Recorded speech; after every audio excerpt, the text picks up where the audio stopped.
Intensive revision की जरूरत क्यों पड़ी और स्पेशल इंटेंसिव रिवीजन में और नॉर्मल जो रिवीजन हर साल होता है दोनों में क्या फर्क है?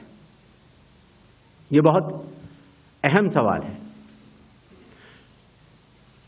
पिछले 20 सालों में हर साल रिवीजन होता रहा और जो एनुअल रिवीजन होता है उसमें साधारण तौर से एब्सेंटी, शिफ्टेड और एक जिसे कहते हैं कि एक रैंडम तरीके से उसका रिवीजन कर लिया जाता है। जब पिछले 20 सालों से इंटेंसिव रिवीजन नहीं हुआ, हालांकि पहले होते थे, अभी तक भारत में 10 से ज्यादा बार स्पेशल इंटेंसिव रिवीजन हो चुके हैं।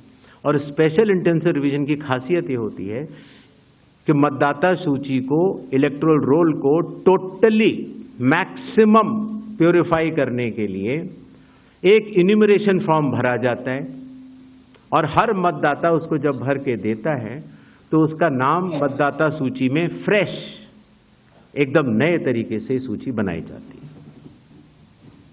और ये इंटेंसिव रिवीजन इसलिए भी आवश्यक हो गया, एक तो सभी राजनीतिक दलों की लगातार शिकायतें आती जाती हैं कि साहब वहां पर वोट बढ़ गए, वहां पर वोट कट गए, इन लोगों का वोट सही बना, इन लोगों का वोट गलत बना।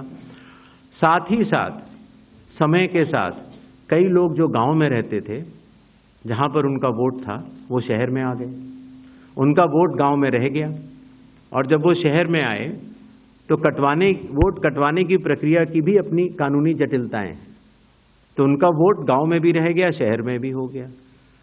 और आजकल आपको पता है, जैसे जैसे भारत का विकास होता जा रहा है वैसे वैसे लोग शहर छोड़ के भी दूसरे शहरों में भी जाते हैं।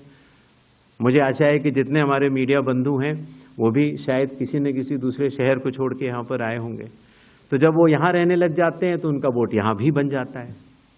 तो इस तरह से करते करते एक व्यक्ति के जाने या अनजाने में कई जगह वोट रह गए।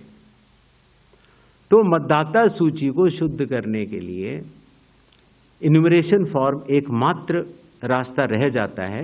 क्योंकि मैं आपको एक उदाहरण भी देता हूं।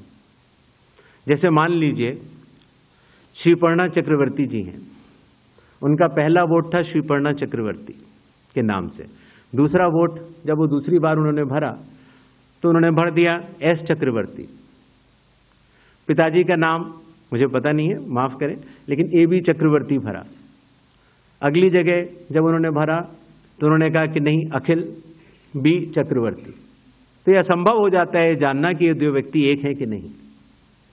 तो एक ही तरीका है कि उसके लिए इन्यूमरेशन फॉर्म जारी किए जाएं और एक व्यक्ति एक बार में एक ही इन्यूमरेशन फॉर्म भरेगा, जिससे कि मतदाता सूची का शुद्धिकरण भी होगा। अगर उनका नाम गलत लिख गया है तो वो भी वो सही कर सकते हैं, अगर उनकी फोटो ठीक नहीं है तो वो भी सही कर सकते हैं, अगर उनका पता ठीक नहीं है। Subscribe to One India and never miss an update. Download the One India app now.